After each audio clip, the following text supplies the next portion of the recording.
kita ada di, kalau ikut kalender gereja, di masa-masa pasca ya. Setelah Paskah ya, jadi minggu setelah Paskah. Jadi dia bilang paskanya Paskah gitu ya. Jadi biasanya renungan-renungan yang disampaikan adalah berbicara tentang peristiwa setelah Yesus bangkit. Biasanya kadang-kadang yang diberitakan tentang Thomas ya. Kadang-kadang yang diberitakan tentang wanita yang datang ke kubur Yesus. Pokoknya beritanya ada di sekitar sana. Dan saya juga mengambil salah satu kisah.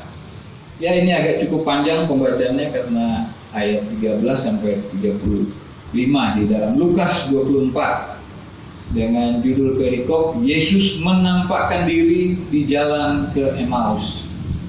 Saya akan mengajak kita membacanya.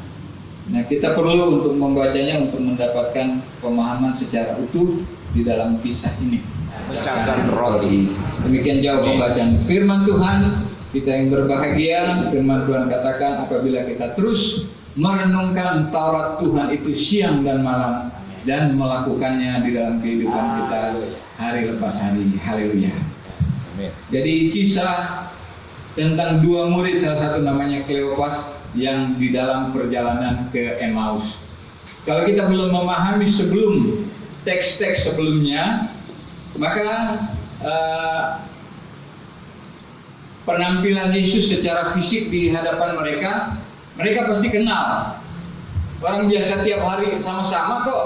Tapi ini pada waktu Yesus menampakkan diri kepada mereka nggak mengenal. Ada apa ini? Dan di dalam pembacaan sebelumnya, memang murid-murid pada waktu itu ada di dalam kegoncangan yang sangat hebat. Karena apa? Karena Tuhan Yesus yang tadinya bersama-sama dengan mereka mengiringi Yesus berjalan melayani umat Tuhan. Kemana Yesus pergi mereka mengikuti. Tapi pada satu waktu tertentu mereka melihat Yesus ditangkap, Yesus disiksa.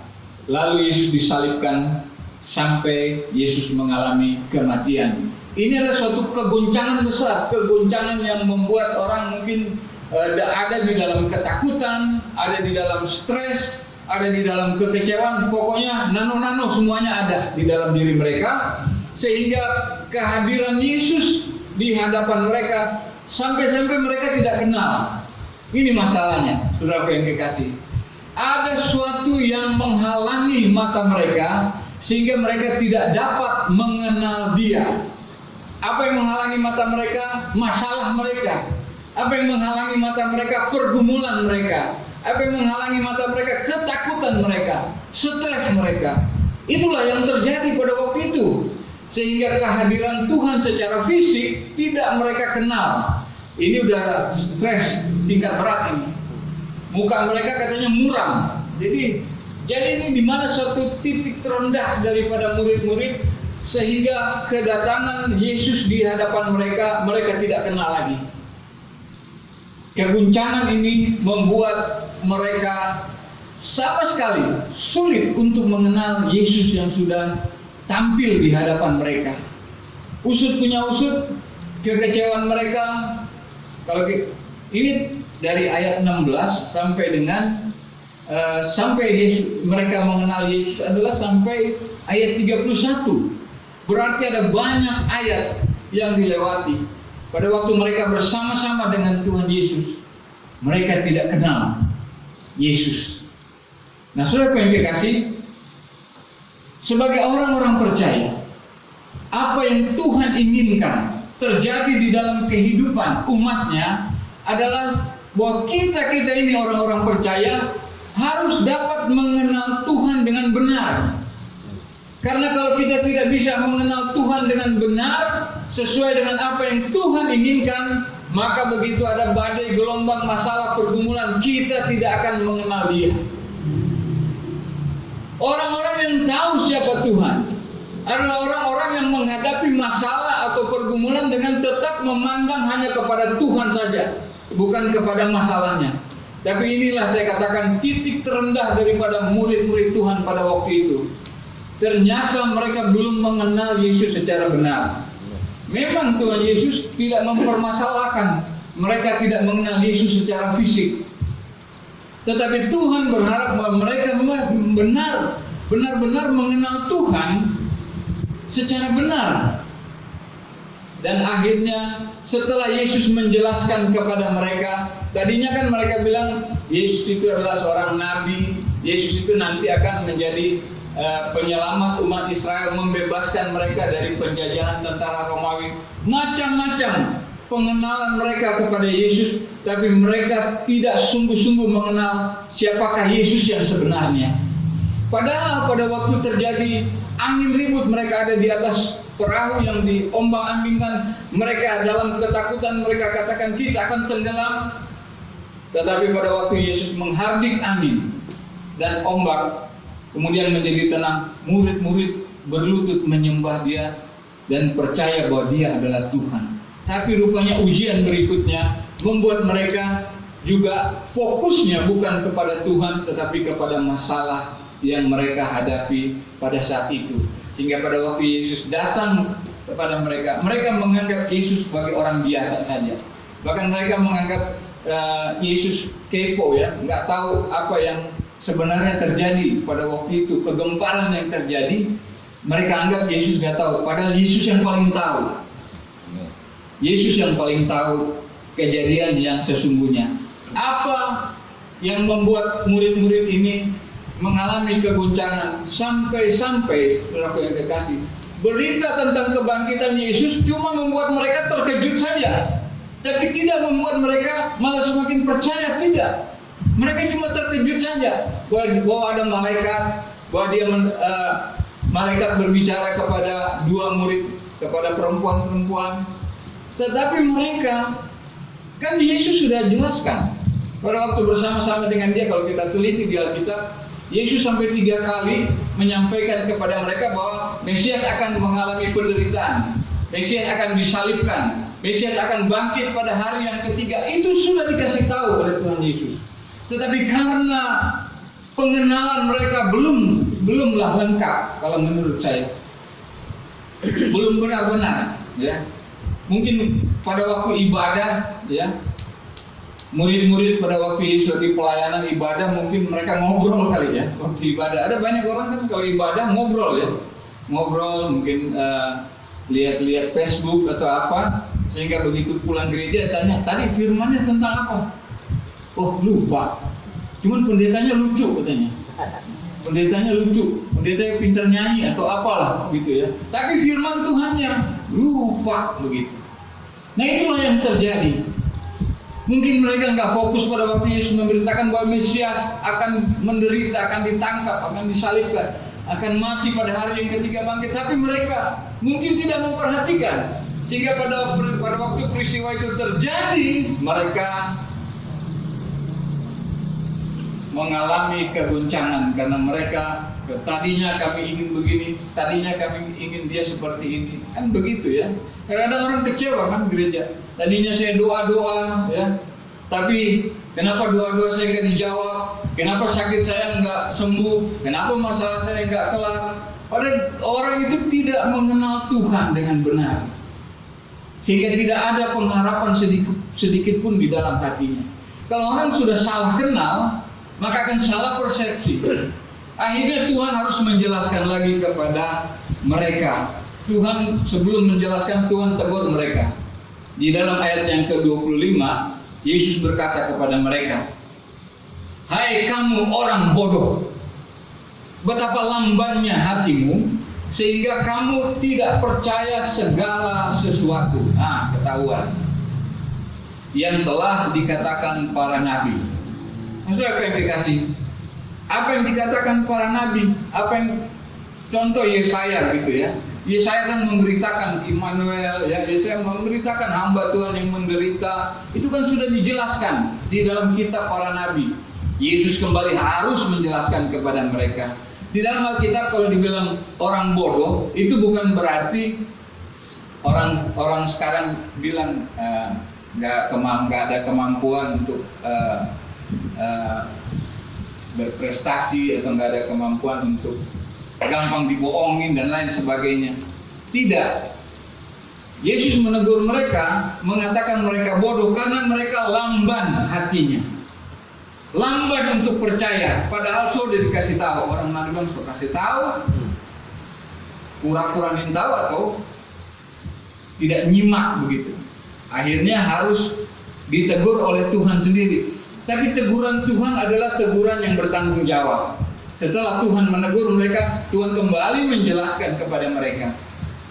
Tuhan jelaskan kepada mereka, ya, bukankah Mesias harus menderita semuanya itu untuk masuk dalam kemuliaannya? Lalu ia menjelaskan kepada mereka apa yang tertulis tentang dia dalam seluruh kitab suci, mulai dari kitab-kitab Musa, Kejadian, Keluaran, 5 kitab Taurat itu. Kemudian dikatakan bahwa segala kitab nabi-nabi, ya kita kan nabi-nabi besar, nabi-nabi kecil, semua dijelaskan oleh Tuhan dalam perjalanan 7 mil itu, dijelaskan oleh Tuhan Yesus. Sampai pada titik tertentu, saudara yang dikasih, memang begitu, saudara. Mau mengenal Tuhan secara benar, kita harus tekun di dalam firman Tuhan. Ya, di tempat ini ya, luar biasa. Pasal demi pasal ya, dibabat habis.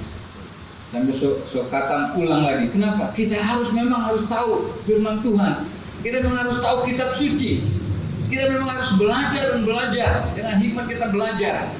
Lalu kedua, untuk mengenal Tuhan harus terjadi perjumpaan secara pribadi dengan Dia. Dan murid-murid sudah kualifikasi, terbuka matanya, terbelalak matanya pada waktu mereka melihat Yesus mengangkat roti dan anggur di dalam perjamuan. Artinya itu persekutuan pribadi, mengenal Dia secara pribadi di dalam persekutuan kematian dan kebangkitannya, di dalam persekutuan dengan tubuh dan darahnya. Itu pribadi, saudara, tidak bisa diwakilkan. Makanya harus dibaptis, nggak bisa diwakilkan. Orang itu sendiri ambil keputusan untuk dibaptis, untuk percaya, itu pribadi. Nah, diharapkan setelah kita belajar firman Tuhan, mengalami perjumpaan secara pribadi dengan Tuhan, maka Tuhan mau kita mengenal Dia dengan benar. Dan itu yang terjadi di dalam ayat 31, dikatakan ketika itu terbukalah mata mereka dan mereka pun mengenal Dia. Haleluya. Saudara yang dikasih, ini suatu kebenaran, ya. Siapapun itu, jangan bilang, oh saya sudah berjumpa pribadi dengan Tuhan, nggak perlu lagi baca-baca firman Tuhan. Salah, saudara. Kita tetap harus bertekun di dalam firman Tuhan. Ada juga yang bilang, saya udah baca firman Tuhan, saya udah hafal semua. Ada orang hafal, bahkan bukan Alkitab saya dia hafal, Al-Quran juga dia bisa hafal. Tapi tidak pernah punya hubungan pribadi dengan Tuhan. Kalau punya hubungan yang pribadi dengan Tuhan, berarti kita akrab dengan Tuhan. Berarti kita mengenal Dia dengan kemauan, keinginannya, dan juga Dia mengenal kita secara pribadi. Itu yang harus kita miliki di dalam kehidupan kita sebagai orang-orang percaya. Ini akan kelihatan orang-orang percaya yang mengenal Tuhan dengan benar. Pada waktu mereka menghadapi tantangan di dalam kehidupan ini, mereka tetap memandang kepada Tuhan. Orang-orang yang tidak benar-benar mengenal Tuhan, mereka akan memandang masalah, mereka akan memandang pergumulan. Muka mereka muram, tidak ada sukacita di dalam kehidupannya. Kenapa? Mereka tidak benar-benar mengenal Yesus. Padahal yang Yesus inginkan, mereka harus mengenal Dia secara pribadi. Tuhan harus mau ulang lagi, kasih tahu kitab suci, baru Tuhan menampakkan diri kepada mereka. Baru mereka, Yesus ini. Pada waktu diangkat roti, mereka ingat Yesus memimpin perjamuan. Mereka baru ingat, wow, ini Tuhan. Itulah yang terjadi. Tiba-tiba Yesus lenyap di tengah-tengah mereka. Ya, Yesus pada waktu Dia bangkit, Dia tidak melayani 2 orang ini saja. Dia berjumpa lagi dengan murid-murid yang lain. Dia mengadakan perjumpaan, melayani, ya. Tapi Dia ketemu secara pribadi sama Petrus. Apakah engkau mengasihi aku? Sampai 3 kali. Ya. Standarnya juga luar biasa. itu kan bertingkat-tingkat, dan 3 tingkatan itu sampai yang terendah Petrus nggak sanggup, nangislah dia, karena Yesus pakai standar mengasihi Tuhan dengan sungguh-sungguh. Dia nggak sanggup jawab. Terus Yesus bilang, apakah engkau mengasihi aku sama seperti teman-temanmu? Dia juga orang, dia standarnya dari murid-murid, dia kan juru bicara, artinya dia dianggap orang yang imannya paling ini. Tapi dia ingat waktu Yesus ditangkap, dia juga kocar-kacir, dia juga menyangkal. Waduh, standar manusia juga nggak bisa. Baru dia bilang, apakah engkau mengasihi aku? Tuhan tunjuk sama ikan-ikan yang berhasil mereka tangkap. Kan Yesus bilang, ya. Dan mereka menangkap ikan. Kan waktu itu kan mereka mau pergi, udah nggak ada Yesus, wah tangkap ikan aja. Tuhan datang jumpai mereka. Standar di bawah manusia. Petrus pun nggak sanggup untuk mengatakan, nggak seperti yang sebelumnya kan. Aku akan mati bersama-sama dengan engkau. Waduh, hebat banget itu. Sekarang dia nggak sanggup untuk jawab seperti itu. Yesus bilang, gembalakanlah domba-domba. Mengenal Tuhan secara benar penting artinya buat kita sebagai orang-orang percaya. Apalagi kita para pelayan-pelayan Tuhan, hamba-hamba Tuhan. Mengenal Tuhan mutlak. Karena kita akan melayani orang untuk memperkenalkan Tuhan di dalam kehidupan mereka. Kalau kita sendiri tidak kenal, kita cuma ikut-ikutan, kita cuma ya karena orang melayani, ya saya melayani juga begitu. Ya tidak bisa, saudara. Kita harus benar-benar bersungguh-sungguh ada di dalam ketaatan yang sungguh. Orang yang udah sungguh-sungguh juga tantangannya berat. Ayub ya, berat sekali dia. Orang saleh, dites sama iblis. Orang saleh dites sama iblis. Tapi untung dia menang. Karena dia memang benar-benar adalah memang orang yang taat kepada Tuhan. Memang sungguh-sungguh. Sampai Ayub bilang gini, dulu hanya kata orang saja tentang engkau, tetapi sekarang, ya aku bisa bercakap-cakap dengan secara pribadi. Aku bisa memandang engkau, bisa berbicara langsung dengan Tuhan. Itu sesuatu yang luar biasa, tingkat pengenalan yang sangat luar biasa. Dan semua kita diproses oleh Tuhan untuk lebih mengenal Dia. Proses biasanya bukan melalui sesuatu yang menyenangkan, ya enggak? Masa diproses dengan berkat yang banyak? Enggak. Ayub dibikin 0 dulu. Bikin 0 dulu baru dikembaliin 2 kali lipat. Itu sangat luar biasa. Nah, ada satu lagi ayat yang sungguh memberkati saya. Sungguh di dalam pergumulan tantangan, sungguh boleh memberkati saya. Ayat 28 katakan begini. Mereka mendekati kampung yang mereka tuju. Lalu ia berbuat seolah-olah hendak meneruskan perjalanannya. Yesus tahu dia akan bersama-sama dengan Kleopas dan kawannya itu. Yesus sudah tahu, tapi Yesus berbuat seolah-olah akan melanjutkan perjalanannya. Ini penting. Tuhan memang tidak pernah meninggalkan kita sekalipun.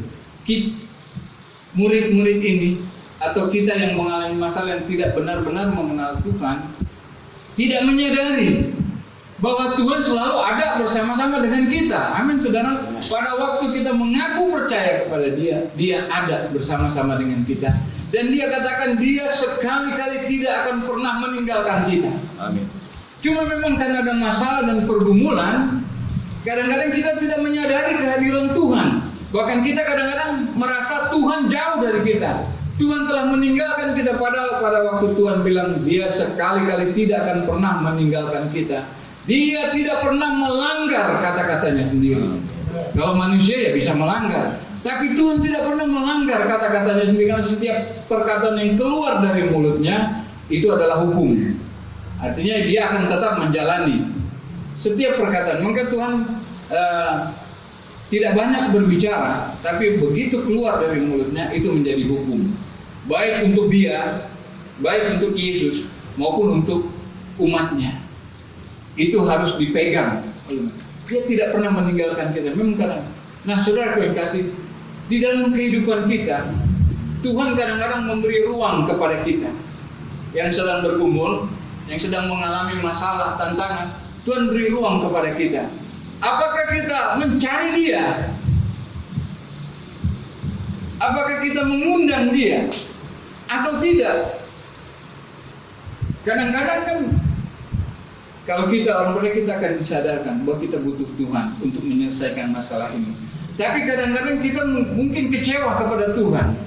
Kadang-kadang kita mungkin membiarkan Tuhan seolah-olah pergi dari kita. Padahal perasaan kita aja. Tuhan tidak pernah meninggalkan kita. Tapi perasaan jauh atau dekat itu ada pada kita. Tuhan tinggal tetap di dalam kita. Ruang itu yang diberikan kepada kita. Apakah kita mau mengundang Dia atau membiarkan Dia? Pilihan ada pada kita. Kleopas dan kawannya merasa yang dia ceritakan ya, padahal hati kami berkobar-kobar.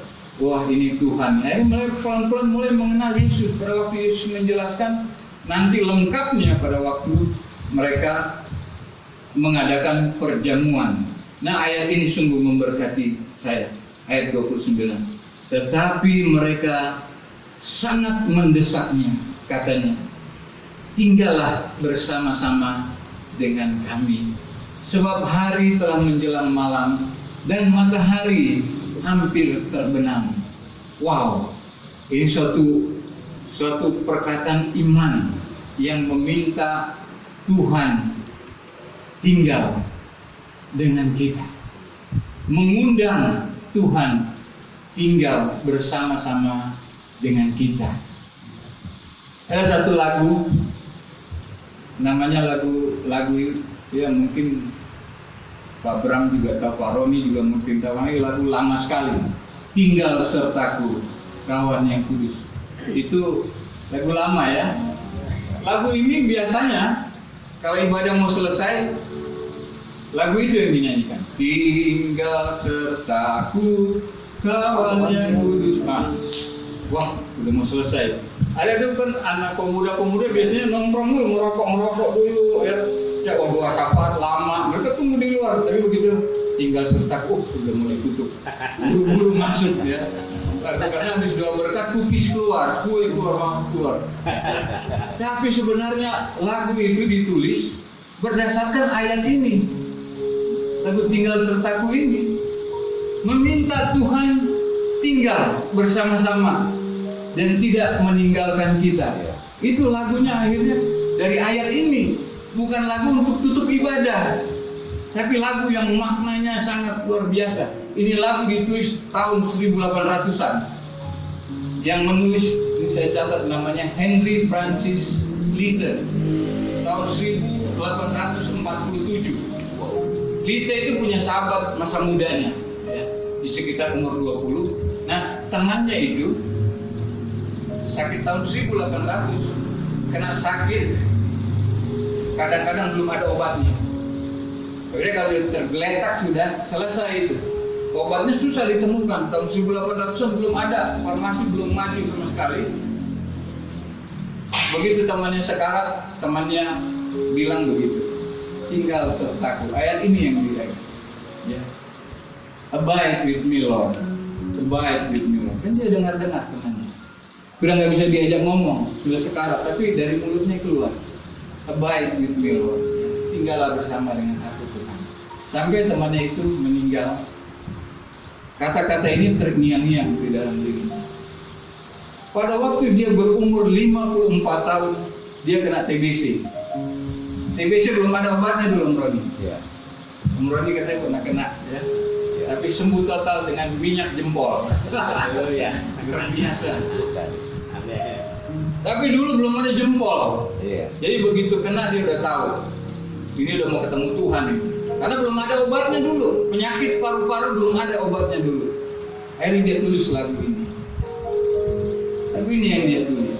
Baik, tinggal sertaku. Kawan yang kudus. Iya, kawan yang kudus. Telah hampir malam. Ini lagu sungguh memberkati, saudara. Jangan jalan terus. Orang-orang Kalau di Indonesia saya nggak tahu, tapi di luar sana para lansia itu doanya seperti itu. Karena hidup sudah menjelang senja katanya ya, sudah senja ya, sudah sedikit lagi mereka minta Tuhan tinggal bersama-sama dengan mereka. Tapi bukan untuk lansia saja, sampai ke anak sekolah minggu diajarkan lagu ini, orang-orang anak-anak muda mereka diajarkan supaya Tuhan tetap Immanuel di dalam kehidupannya.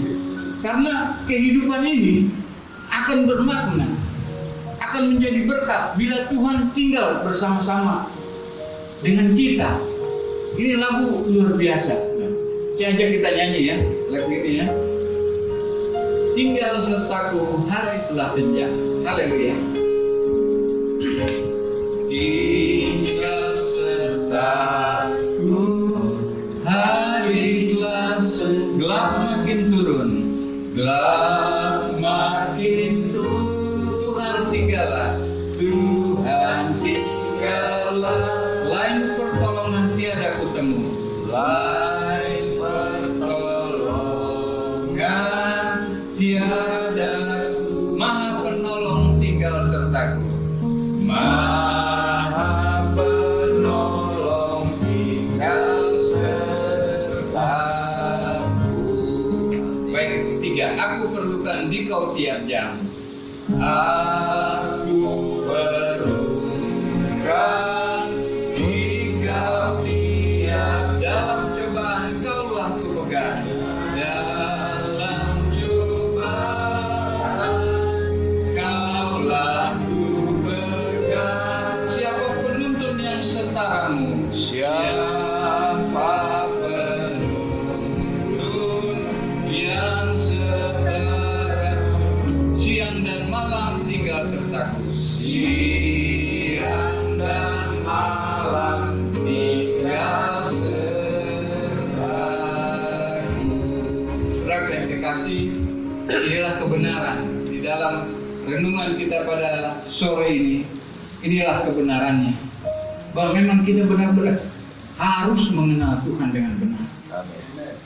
Harus mengenal Tuhan dengan benar. Harus tekun membaca firman Tuhan. Harus tekun untuk bersekutu dengan Tuhan.